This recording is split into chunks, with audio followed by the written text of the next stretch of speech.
Welcome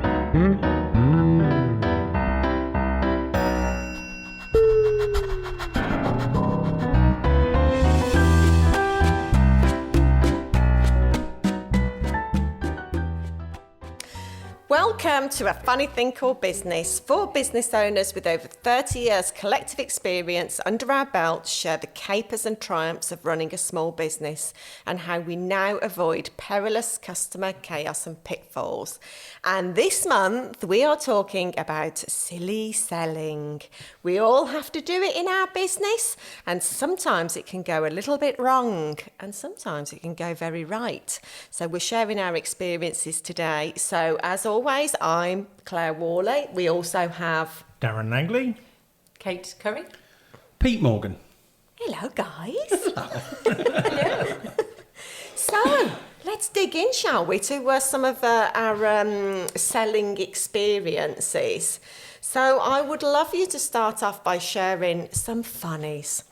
And Kate, I'm going to come to you first. I thought you might. Because in preparation for this, we was talking last month, and I have just been laughing all month at your story. So share with us, what's your favourite memory or experience you have where you've, you've been trying to do some selling? Yeah, well, let me think. I think learning to sell is a bit of a process, isn't it? It's a bit of a that you have to go through to sort of learn what's expected of you. My very first experience of selling was one of my very first jobs back when I was maybe 16 or 17, and it was for a kitchen company. And they said, yes, you can come along and do a couple of shifts, see how you get on, and what you have to do is sell kitchens. So I turned up for my first shift, quite excited, and they just gave me a desk with a very nicotine-stained phone, and they'd ripped a few pages out of the phone book, and I had a laminated, slightly grubby script. Oh, the good old days. Yeah, and I was like, right, okay. And they went, start from the top and work your way down. So I just looked straight away, like now, looking back, there's so many glaring errors in this process. I had no idea who I was ringing, and every hour or so, you'd have to keep ringing up people, and then every hour or so you'd get stopped and go, "You're all rubbish. No one sold anything." Oh well, this is encouraging. Anyway, let's power on. It might get better. Didn't make a single appointment for the whole of my first shift, but I'm not one for giving up. No. I was like, I'm going to go back and try again. And I went back the next day, 2 or 3 hours in. I was like, oh, this is hopeless. Then finally, this old lady went, actually, I was thinking about getting a new kitchen. And I went, oh, that's nice. And I panicked and hung up. I said to the person next to me, she wanted to buy a kitchen. And then bring her back. I was like, I can't. Oh, it's so brilliant. Yeah. And it kind of, because I've been thinking about it this month, it made me remember I had a similar situation, really, and the first coaching program that I ever sold. It was to a guy, and he bought a block of 3 sessions from me. I think that's all I sold, like individuals or a block of 3. So he bought this block of 3, got some great results, but didn't get the absolute results he was looking for. And I just remember him being such a panic of, I don't know what to do now. So I just remember kind of like more or less pushing him out the house. Okay then, see you again, bye, it's been great. Because I didn't know what to do. And you can panic, can't you? And then just go into it was like fight or flight, and I was just like, right, just get out of my house. Yeah, put the phone down, get out of the house, go away, I don't know what to do now. He must have been so confused, but surely that's a regular occurrence. Yeah, Darren? I think it is a regular occurrence. I've had that where I've had people phone up and, be interested, or, be a scenario. I can't quite remember the exact scenario, but it being a case of like, so you actually want to buy something, and you just kind of talk yourself out of it, Yeah. I'll call you back later then, okay. Because it can be a bit embarrassing, can't it? When you're actually selling somebody something, trying to get their money off of them, pretty much, I mean, I'm a sucker, I get sold to all the time, but, by smooth talking salespeople, but trying to actually sell somebody something when you're quite a genuine, open person, it's like, it is quite daunting. Well, I think we talk about the fear of failure all the time. Yeah. This is the fear of success, which is Yeah. equally as big a thing, isn't it? Or what if I do actually make this Yeah. work? Yeah. Yeah, No, this thing is too real. It's coming true. Yeah. People do actually want to buy from me. Yeah. Oh, yeah. When my first client said, okay, let's go ahead. What? Yeah. It was that proper, like you said, Darren, you always got to do the, well, let me have a think about it, and I'll call you back. I realise that's the wrong way round. But no, it's, I used to work for a bank, it was all phone-based, so a call centre, and I used to work for a bank, and one of the things, I worked in borrowers, so borrowers was loans and mortgages and things like that. And we were always kind of encouraged. We weren't salespeople because it was customer service, but we were always encouraged to be on the lookout for when you could kind of move them onto another product and maybe, and Upsell. Exactly. I did that with a client one day, and she was calling about, she'd been paying off a loan, but she talked about a mortgage. I'm not a mortgage advisor, so she kind of done that bit, and she was just trying to kind of choose the right product. I didn't know anything about the products, and there was some kind of initial payment at the beginning that they had to make before the kind of regular payments came in, and she was like, "So what's that first payment?" And I didn't know. And that is a fear of ignorance. So what I should have said was, "I'm really sorry, I don't know, let me check up." Instead, I said, "Well, listen, it's a secret. Don't tell anyone about it. It goes..." And in the end, she did that. "Is there anyone else there I can talk to?" And I had to put her onto a colleague. And again, I can still say I wake in a cold sweat, seeing this guy across the desk kind of going, "Yeah, he's quite new. I've been there 3 years at that point. Yeah, he's quite new, doesn't quite understand it just yet." So yeah, that was mine. Oh, no. So when you get that sort of bit at the beginning of a call, like this might be recorded for training purposes. Yes. Was that you that's inspired that? Absolutely. Even now I can remember doing, "Don't tell anybody." But It's a secret. it's a secret. The secret charge that we put in there just for you. But it's so... I was on a call last night where somebody was kind of showcasing what they did, and she did a brilliant job of it, and everyone was hanging off her every word. And I was like, oh, right, here comes the sale at the end of it. But she didn't do it very well. She talked about what was in the programme, but she didn't give the price out. And, of course, everybody's... Of course they want to know what the price is. She's sharing the link to book up, but no price. And I'm like, just share the price. Tell them what it is. But that's I think where sometimes the embarrassment kicks in, isn't it? Yeah, it is. Like the actual, I know, it's so the we've gone through the whole hardest thing. I'm feeling really part. good about how we're selling Yeah. this. You're looking really interested, and you have to do that for X number of thousands of pounds. It's like, oh, their face drops, and it's like, oh. Yes. And I'm on the hook, and Yeah, it is. I mean, we've talked about that in another episode when we did the perils of pricing, and it's worth going back and listening to that. But it is that moment where you just want someone to say, and indeed when you're selling yourself, you just want to have the courage to go, and it's so many hundreds of pounds. Yeah. Thanks very much. See, remember, I think I shared before, on that perils of pricing about the BT thing, where I learnt, the sales trainer said to us, right, go around the room, and you have to say, that'll be £1 million, please. To just say the price and take the edge off it. Yeah. I had a kind of the reverse of that. I was in a meeting. It wasn't my meeting; it was a client's meeting, and with another supplier for a different service. And they were going through everything they needed. They needed some input from me as to what it was going to be, and then they just blurted out the price. But they didn't kind of cushion it. They didn't kind of sell the benefits and everything.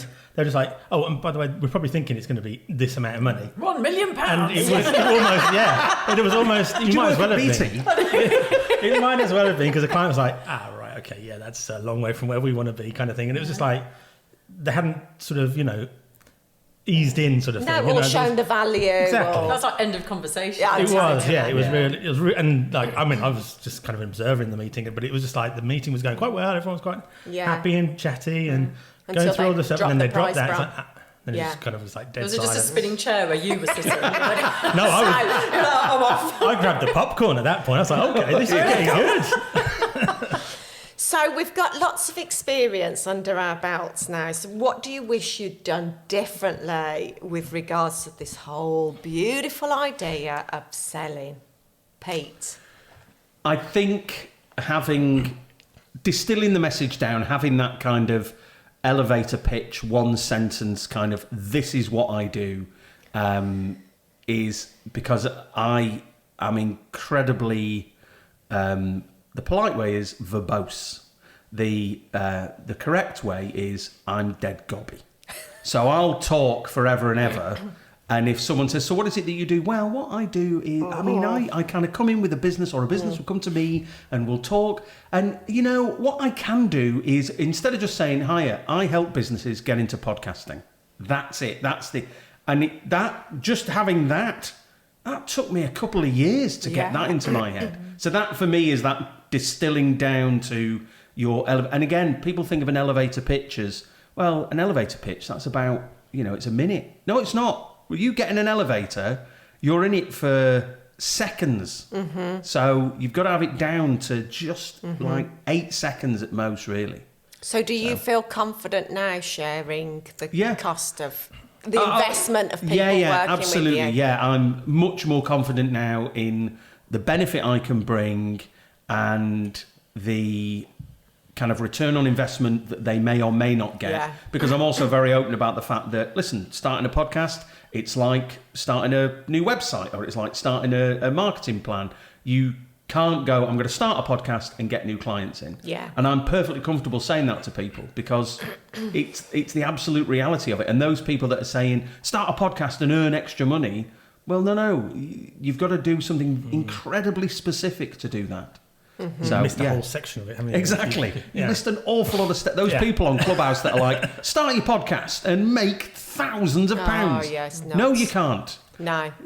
So, yeah. They forgot about all the 100 secrets, hidden steps that were... Exactly. And the investment you've got to make, of both time and money to get yourself to that point. See, I wish I'd have known that what a no meant, and a no really means a not yet, rather than a no, I'm just not interested, which I suppose back in the day I would have taken really personally. Oh. I'd have been like the Wicked Witch of the West, where you go, and just kind of crumple onto the floor. The witch is back. But I would have done, I'd have crumpled and then kind of tried to get out the conversation as quickly as possible, and I would have probably closed those doors. Whereas, it's a not yet for a myriad of reasons, and they're their reasons. It's nothing to do with you as the person who's selling. So I think that's one of the biggest things I've learned. Because I know someone that if they do a meeting with you, they will start the meeting by saying, at the end of this meeting, you are going to make a decision. Whether it's yes, whether it's no. At the end of this half-hour chat, I'm going to say, do you want to talk more? You are going to say yes or no. And even when they do, they do cold calling, which I've done that once and I've never felt as sick as I have done just calling people up. But they say, I want 30 seconds of the time. And at the end of those 30 seconds, you can decide if we're going to talk more or not. And I don't know. I think that's quite not quite confrontational, but it really is. It's not me. Well, I think it's quite good to lay out, though, at the start of that call and set expectations, a bit like having an agenda. At the end of this call, I'm going to share with you what it's like, how you can work with me, and we'll see if we're a good fit. And then it just lets people know, okay, I can relax for a bit, but I know that at the end of it, I'm going to be sold to. Yeah. As long as they don't have a weapon in their hand while they're saying it. That puts a whole new slant on it. You will make a decision. I love that. But I suppose that's the thing, and I suppose as well, kind of cushioning that approach of listen, and if the answer is no, that's fine. Yeah. I guess that would settle nerves as well of, okay, so if I say no, they're not going to pick up a chair and come at me. Yeah. It's just going to be, no, okay, fine. Well, I'll see you at the next network meeting. Thanks very much. Mm-hmm. So Darren, what would you do differently going back on the whole selling front? Well, having a process at the beginning. I'm always talking about processes these days. No. But I love it. Yes, yeah. I don't know where I got that from. But having a sales process has been a Revelation. Revelation. That's the one for me of late. So I never had that. So at the beginning, every time someone phoned me or emailed me or met them or was referred to them or whatever I had to call them, I didn't have really a plan going in as to what I was going to say, how what you just said really in terms of the having a structure, like an agenda. I was just kind of winging it really every time. So every conversation would be different, and quite often I'd spend half an hour listening to people's requirements over the phone, having just met them. And at the end of it, then I've got to kind of give them a ballpark figure and all that kind of thing. Now I have a process, and it's like someone calls, I start them on the first step of the process, and they follow that little journey to, send me their requirements in a format that's useful to me, that I can direct them in the right direction, and we can go from there and arrange a meeting and do it all a bit more structured. Mm-hmm. And I didn't have that at the beginning. It's just now. It's like it means you just can. It doesn't break up your whole day or half your day by having an unexpected phone call in the middle of it, taking up a load of time, and it actually has.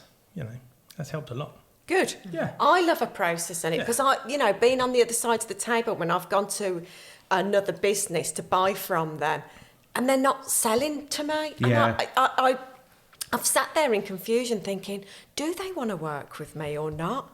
And that's what's horrible then. Like when you come away and you're like, well, they didn't try to sell anything to me and I actually wanted to work with them. So that's why I love a whole process around it. Kate, what about you? What would you do differently? I think that selling probably shouldn't... It needs to be... You need to pitch it just right. I don't think, like you say, it shouldn't be too subtle. Like right at the very beginning, I used to think that the way I sold my services was to list them in bullet point format. Do you want a logo, a letterhead, an advert, an A4 brochure, landscape or portrait? It doesn't matter. And that's what I thought people wanted to hear. And then I was just like, this isn't working. But then I find that the best way of selling to me is understanding what it is people want. What is their... there's a novel idea. What is it that's keeping them awake at night? And then you can sort of come in at the end with actually this is this is the solution. That I think would be a really good fit. But then there's the other end where people are really quite insistent, and the amount of phone calls. I don't know if you guys finding this as well. But the amount of phone calls I get from people going, so, hey, how are you, Kate? And, I love Kate's voices. Have you been on holiday recently? And straight away I'm just like, oh, God, I don't know. What do you want? Yes. What are you trying to sell? Tell me what you want. Me? I don't want this chit-chat. I'm in the middle of something. I know. Why do people think that's going to work when you answer the phone and people just immediately go into how are you? And I'm like, mode, who are you first? You have to just say, look, just tell me what it is that you're after, because I'm a bit busy. And they're just like, okay, I'll just cut to the chase. You're like, yes, please. And they're like, so how many handsets do you have in your office? I'm like, it's none of your business.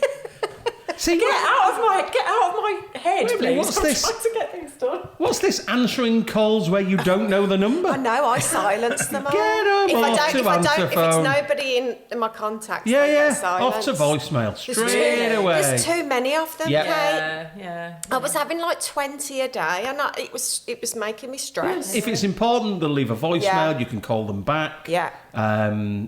Or to save the phone bill, email them and go, I'm free now. You can give me a call back. Yeah. And there you go. It's still their money. Yeah. But I've had my thing where if I don't know the number, I do not pick up the phone. No, same. Because it's just... I panic though, and I'm kind of like curious as well, like, who is it? That could be like my biggest ever order. And then you pick it up. Hi Kate, it's BP here, we need a new logo. It's funny you say that, because I did have a call, I think it was a couple of days ago, and it was a number I didn't know, and I answered it because I was expecting it to be someone else, and it was an inquiry who have now booked in, and I suddenly thought, I wonder if they'd have left a message if I didn't answer it, but But if it's genuine, they will leave a message. They will.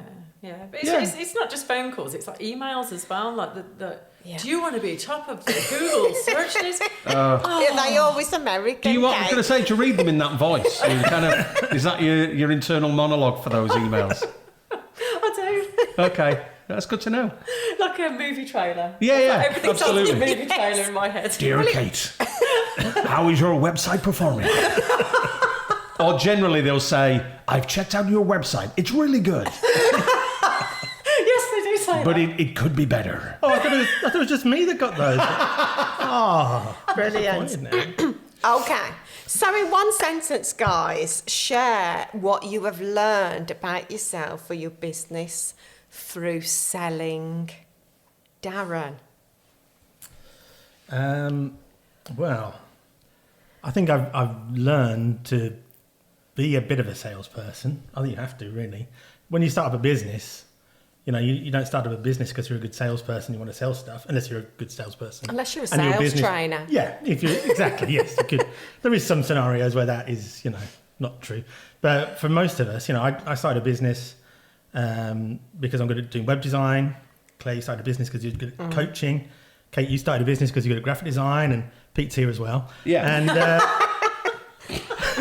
you don't necessarily start a business because you're good at selling. It's because you're good at doing something else, and you have to learn quickly all those other roles that normally done by other people, like not just the accounting and the washing up or whatever, but the sales part of it. And the sales part's the hardest bit, because without the sales, obviously, you don't get any work, really, do you? Let's be No, honest. you just don't. And I think that's one of the first things you learn when you start your business. Oh my God, I've really got to learn how to sell. Yeah.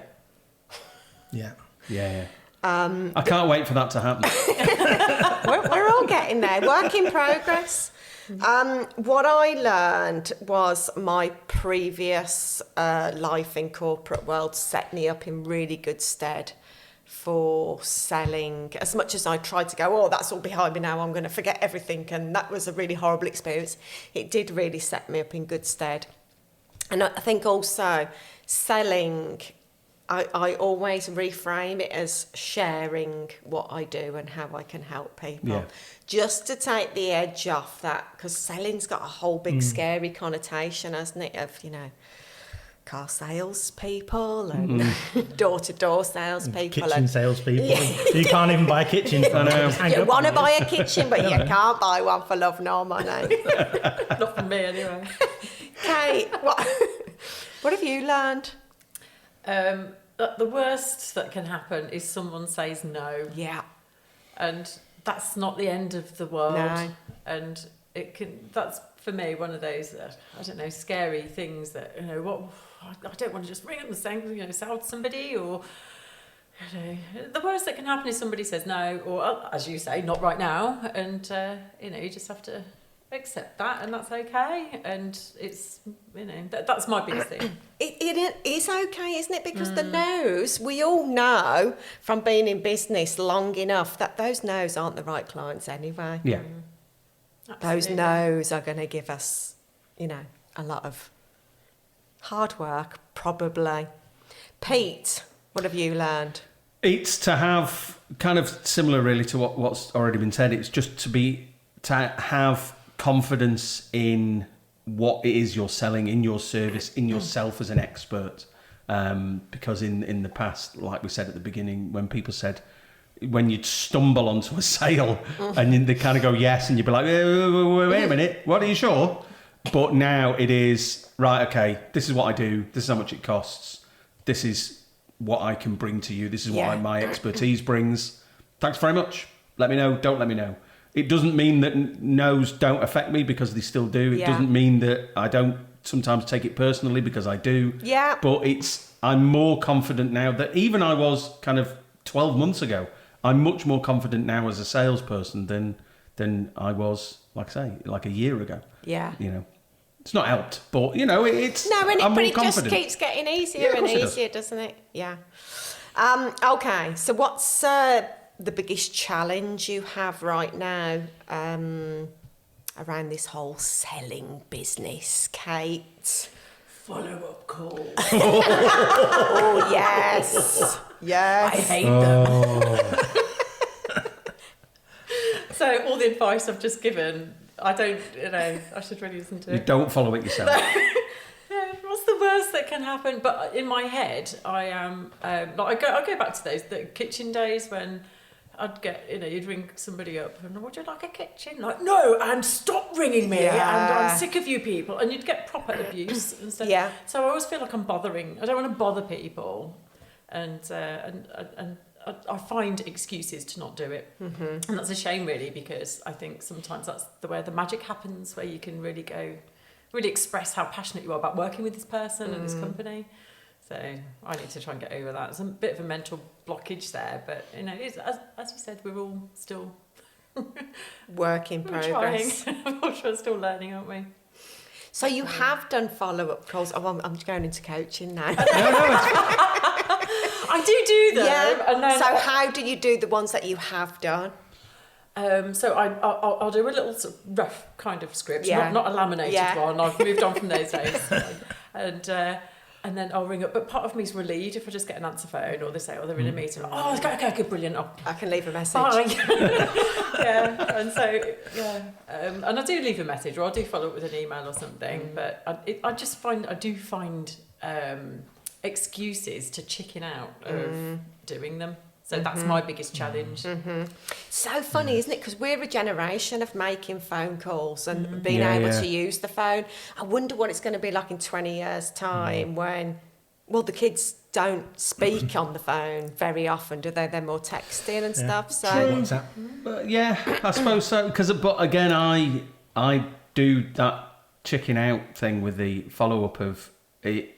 If they're not around, I will do that thing. I'll send them an email, and there's my out. That's perfect for me. And even as I'm saying it, I realise I'm kind of not doing the process right. It should be right. I'll call back later. I will speak to them, rather than I'll chuck them an email and okay, don't worry about it. Thanks very much. Bye. Because emails. But again, I was talking about this with someone the other day. When you send an email. And the number of times now I'm sending an email to someone and then I end up following it up with a phone call, because it's like, listen, this is what I meant of that email, because the tone might not have come across. Yes. I'm just joking. That bit where I said you were a pillock. I'm just joking. That's all I'm doing. It's just a joke. We joke with one another, don't we? So it's a bit like that with doing a follow-up call with an email of, you kind of want to follow up your follow-up email with a follow-up phone call for your follow-up email. Yeah. Because just to explain everything that you've said. But ultimately, nothing beats getting on the phone, does it? You're right. I know. When you do it and you connect with the right person, then isn't that always a lovely phone call? It is. Yeah. I don't know about always, but... when you connect with the right person. The right person, yes. Yeah. So, Darren, what's your biggest challenge? I'm much the same. I kind of chicken out of follow-up calls and rely on emails and things like that. But even I think with my renewed confidence, thanks to my sales process, I still back out of those kind of things. And I'd love to be able to outsource the sales part of my business, hire a salesperson to do it for me. But... It's not the same, and I realise that, and that's why I know it's an impossibility. You hire a salesperson, they're never going to be able to sell your business and the things you do as well as you do as the person who's passionate about it. They're just in it for the commission or whatever, and then you get them calling up your potential clients and saying, "Oh, hi, how's your weekend been?" And they've got no idea who you are. Well, it's like, what do you want? Doesn't quite sound as mid-Atlantic as the people who are calling later. That's the. But you've basically got to bite the bullet, haven't you? You've got to do it. And when I get in the room, even the fact that you're saying bite the bullet is making it sound scary. Well, I think once you're through that bit though, and once you've gone through the process, and we're in a room together, ideally in the real world, not on Zoom, I find it much easier, because I can just kind of relax and be myself. And if they don't like that, then that's fine, because we're probably not ideally suited. But most people are kind of receptive to me just being honest and being me and just talking about the work that I do with, hopefully with passion, and that's the thing that sells it, isn't it? Rather than being really dry and script driven and forced and I think my biggest challenge is, and you guys probably have exactly the same challenge. A lot of people don't understand coaching and how it can benefit them. But it's the same with all our services. What can a refresh website really do for me? And podcasting and all the rest of it. You're all the rest of it, Kate. Cheers, mate. Your entire industry has just been summed up in all the rest of it. But Now I had to get down to specifics. But it's the same for all of us, isn't it? Unless someone is ready to invest and trust you that what you're sharing will benefit their business, then, you know, there's always going to be that, oh, well, I think I'm the exception to the rule. It's not going to work for me. But, of course it does. Of course it does. Yeah, because I think my chat is kind of a step back from where Darren is, of recognising the people to put into that process. And it's recognising, you know, everyone that you get a business card from, everyone that you have a conversation with, everyone who kind of expresses even half an interest is a potential client, is someone that you can potentially sell to or already have been selling to. And I think that's something that a lot of people don't realise as well, is you're always kind of selling. You're always out there. And the thing I'm getting better at, but it's still not perfect, is who goes into that process, who goes into that. I'm really trying to avoid using all the kind of cliches of sales funnels and things, but who goes into that funnel, who, starts being a part of that process. Anybody who's expressed an interest in what you do or you've connected with in the past and you would like to work with them, why wouldn't they go into your interested pile / funnel? Slash funnel. All right, no, that's a different. That's a whole different subject. So, what are the silver linings when it comes to this selling? When they say yes. Oh, that's a beautiful silver lining. It's a great feeling. Do you put down the phone or run? Yeah, I just hang up. Because that's all I need is a yes. I don't actually want the business. You say yes, goodbye. Done. That's it. That's the way to do it, isn't it, Kate? Putting the phone down on people that are interested. Oh, absolutely, yeah. Oh, fine. Just checking. But there's that lovely meme, isn't there, that goes round about, when you sell to a local business, there's somebody there doing a little dance. And that does happen, doesn't it? When you get that yes from someone who you really want to work with and you know that you can, really add value, you're like, yes, this is going to be great. Yeah. It really does make a difference. It does. See, I love selling now. Talking about Darren and his processes. Now that, I've got a really clear process from start to finish, I love the whole selling process now. I love meeting new people, finding out about their challenges and seeing if I can help them, not just automatically, I can help them, just seeing how it can work. So I love selling now. And if you'd have told me that 15 years ago, not a chance. So, yes to loving to sell. But do you love to sell because the business is successful?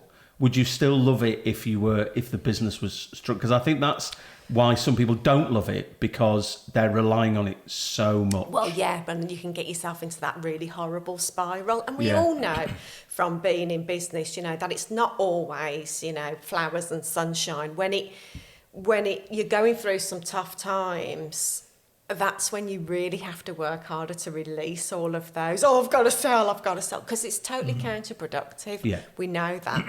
So keeping a nice positive mindset throughout it all. Nice.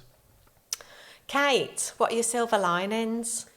I think that with selling, it's really important to remember that what people are buying into is you at the end of the day. And I think that sort of, in some ways, takes a little bit of the pressure off, doesn't it? Because you can't really pretend to be anything else. And I find that, for me, the most fruitful client relationships are the ones where we really get along well and our personalities click and we can make doing business a really nice, pleasurable experience that's also really productive and effective for them and for me. And so for me, it's great to have your processes, that's really important, but ultimately it's you that people are buying into. So it's interesting what you were saying earlier about, you never stop selling, really. You're always selling, because wherever you go, you just, go and visit my mum for a bit, like inadvertently trying to sell her some graphic design services. I love that refrain, Kate, of, people, it's no pressure because ultimately they're buying into you, because some people might think, oh my God, there's the pressure. Oh my God, it's all about me. But I think that's a really important lesson, isn't it? That to be yourself, because that's what people are buying into. Yeah. So don't try and be someone else. Don't try and put a different hat on. Just be you. And if you've got a genuine connection, with someone, then they will buy from you. And it can be easy. Can't it, Darren? You can. Yes, when you've got the right, process. Because I think we say every episode, don't we, that people buy from people, which I never believed in when I first started. But it's a cliche, true. but it's so It's true. true, yeah. It is, yeah. I mean, I was going to say that the silver line for me is getting the invoice paid, but I suppose really that's, quite cynical. And in truth, I think Pete's right. For me, it's when you get a yes, when you've kind of started to build that relationship with somebody, you can do a good job, then they'll benefit from what you're doing, and the price is right, and everything just kind of clicks into place, and you get the phone call that says, let's go ahead, or in the meeting or whatever, and you just kind of, right, great, let's get on with it. Yeah. Let's, get to it. Get the invoice out, yeah. And then get the invoice out. £1 million. Brilliant. Guys, I love chatting to you about this business stuff. There is always so many good little gems that come out.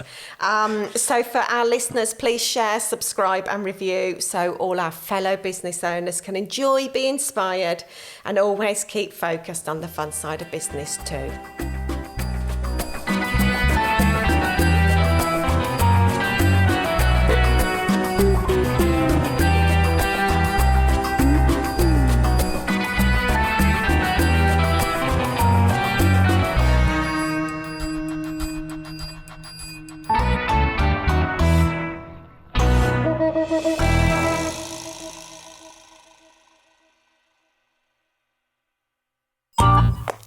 This has been a Monkey Pants Productions podcast.